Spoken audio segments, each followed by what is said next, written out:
नमस्कार साथियों।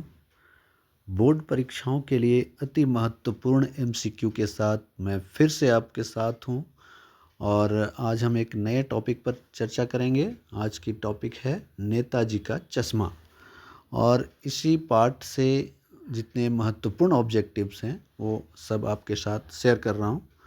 तो पहला क्वेश्चन है कि नेताजी की मूर्ति किससे बनी थी? यानी वो पत्थर की बनी थी, संगमरमर की थी, लोहे की थी या लकड़ी की थी? तो आपने पढ़ा है ये मूर्ति जो थी वो संगमरमर की थी। ऑप्शन ख सही होगा, संगमरमर। अगला क्वेश्चन है, पहली बार कस्बे से गुजरने पर हवलदार मूर्ति पर क्या देखकर चौंके? यहाँ पर हवलदार है लेकिन यह होगा हालदार साहब, है ना। पहली बार कस्बे से गुजरने पर हालदार साहब मूर्ति पर क्या देखकर चौंकते हैं? टोपी देखकर चौंकते हैं, छाता, चश्मा या इनमें से कोई नहीं? तो पहली बार वो चश्मा देख करके चौंकते हैं। अगला क्वेश्चन है, कस्बे से जाने के बाद हालदार किसके बारे में सोचते रहे? पान वाले के बारे में, चश्मे वाले के बारे में, मूर्ति के बारे में या कस्बे के बारे में? तो जब वहाँ से जाते हैं कस्बे से तो हालदार साहब मूर्ति के बारे में सोचते जाते हैं। ऑप्शन ग सही होगा, मूर्ति। आगे बढ़ते हैं, नेताजी की बगैर चश्मे वाली मूर्ति किसे बुरी लगती थी? नेताजी बिना चश्मे के जब थे, उनकी मूर्ति पर कोई भी चश्मा नहीं था किसी भी प्रकार का, तो वो मूर्ति किसे बुरी लगती थी? क्योंकि मूर्तिकार चश्मा बनाना भूल गया था। तो ये बगैर चश्मे वाली मूर्ति किसे बुरी लगती थी?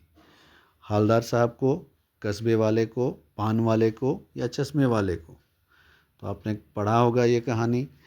तो ऑप्शन घ जो है सही है, चश्मे वाले को ये बहुत बुरी लगती थी, इसलिए वो अपने पास से एक चश्मा हमेशा नेताजी की मूर्ति पर पहना दिया करता था। अगला क्वेश्चन है, लोग चश्मे वाले को किस नाम से बुलाते थे? चश्मे वाले को लोग किस नाम से बुलाते थे? सिपाही के नाम से बुलाते थे, कैप्टन के नाम से बुलाते थे, पुलिस या थानेदार के नाम से बुलाते थे? तो सही ऑप्शन क्या होगा?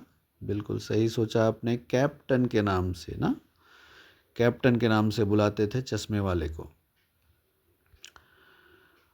एक बार कस्बे से गुजरते समय हालदार को मूर्ति में क्या अंतर दिखाई दिया? जब हालदार साहब वहाँ से गुजर रहे थे तो उनको मूर्ति में क्या अंतर दिखाई देता है? मूर्ति पर चश्मा नहीं था, मूर्ति टूटी हुई थी, मूर्ति गंदी थी या इनमें से कोई नहीं? तो हालदार साहब को मूर्ति में अंतर दिखाई देता है कि मूर्ति पर चश्मा नहीं था, क्योंकि कैप्टन मर चुका था और उसकी मृत्यु के बाद किसी ने भी इस पर ध्यान नहीं दिया और नेताजी की मूर्ति बिना चश्मे की ही थी। अगला क्वेश्चन है, हालदार को किसका मजाक उड़ाना अच्छा नहीं लगा? मूर्ति का, पान वाले का, चश्मे वाले का या देश का? तो जब पान वाला चश्मे वाले के बारे में कुछ बोलता है तो हालदार साहब को अच्छा नहीं लगता, उसका मजाक उड़ाना अच्छा नहीं लगता, यानी सही आंसर होगा चश्मे वाले का मजाक उड़ाना हालदार साहब को अच्छा नहीं लगा। अगला क्वेश्चन है, चश्मे वाले को पान वाला क्या समझता था? चश्मे वाले को पान वाला क्या समझता था? कैप्टन समझता था, पागल समझता था, ईमानदार या गरीब? तो आपने पढ़ा होगा ये पाठ। तो चश्मे वाले को पान वाला क्या कहता है? वो उसको पागल कहता है कि वो पागल है साहब, पागल क्या जाएगा फौज में।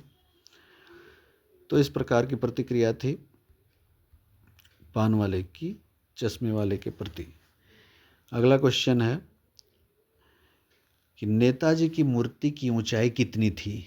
यानी नेताजी की जो मूर्ति चौराहे पर बनी थी उसकी ऊंचाई कितनी थी? 4 फुट, 3 फुट, 5 फुट या 2 फुट? तो आपको याद हो जाना चाहिए ये मूर्ति जो थी कोई 2 फुट ऊंची थी। पाठ में इसका स्पष्ट जिक्र किया गया है कि मूर्ति 2 फुट ऊंची थी। ऑप्शन घ। अगला क्वेश्चन है, किसे देखकर हालदार के चेहरे पर कौतुक भरी मुस्कान फैल गई? किसे देखकर हालदार के चेहरे पर कौतुक भरी मुस्कान फैल गई? पान वाले को, बच्चे को, मूर्ति के चेहरे को या इनमें से कोई नहीं। तो आपने पढ़ा होगा मूर्ति के चेहरे को सही जवाब होगा। क्यों ऐसा उनके हवलदार के चेहरे पर कौतुक भरी मुस्कान फैल गई थी?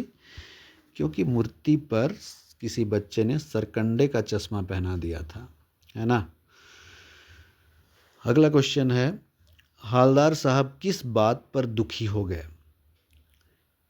ऑप्शन है दुनिया के स्वार्थी स्वभाव पर, नेताजी की मूर्ति को देखकर, पान वाले को देखकर, या इनमें से कोई नहीं।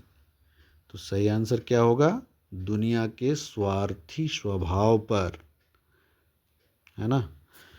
अगला क्वेश्चन है, चश्मे वाले के प्रति पान वाले के मन में कैसी भावना थी? चश्मे वाले के प्रति पान वाले के मन में कैसी भावना थी? क्या वो घृणा करता था, उत्साह उसके मन में थी, उपेक्षा की भावना थी, या इनमें से कोई नहीं? तो उपेक्षा की भावना सही आंसर होगा। घृणा नहीं करता था और उत्साह भी नहीं था उससे बातचीत का, वो उपेक्षित समझता था उसको। तो चश्मे वाले के प्रति पान वाले के मन में उपेक्षा की भावना थी। अगला क्वेश्चन, हवलदार का स्वभाव कैसा था? अभी तक आपने देखा होगा हवलदार साहब का स्वभाव कैसा था। क्या वो सनकी थे, पागल थे, भावुक थे, या देशभक्त थे? क्योंकि जब सुभाष चंद्र बोस या नेताजी की मूर्ति के बारे में अधिकतर वो सोचते थे, तो आपने अंदाज़ा लगा लिया होगा सही आंसर क्या होना चाहिए। वो देशभक्त थे, देश के महापुरुषों के बारे में सोचते थे। तो एक देशभक्त व्यक्ति थे हवलदार साहब, उनका स्वभाव देशभक्ति का था। अगला क्वेश्चन है, नेताजी की मूर्ति पर सरकंडे का चश्मा किसने लगाया होगा? पान वाले ने, लेखक ने, हवलदार साहब ने, या किसी बच्चे ने? शुरू में ही बता दिया गया कि मूर्ति पर सरकंडे का चश्मा किसी बच्चे ने लगाया था। तो सही आंसर क्या होगा? किसी बच्चे ने। ऑप्शन घ सही होगा। तो इस पाठ से महत्वपूर्ण प्रश्नों की ये लड़ी थी। इसी प्रकार हम नेक्स्ट वीडियो में फिर से मिलेंगे और इसी तरह के वीडियो मैं आपके सामने लाता रहूँगा। तब तक के लिए बहुत बहुत धन्यवाद।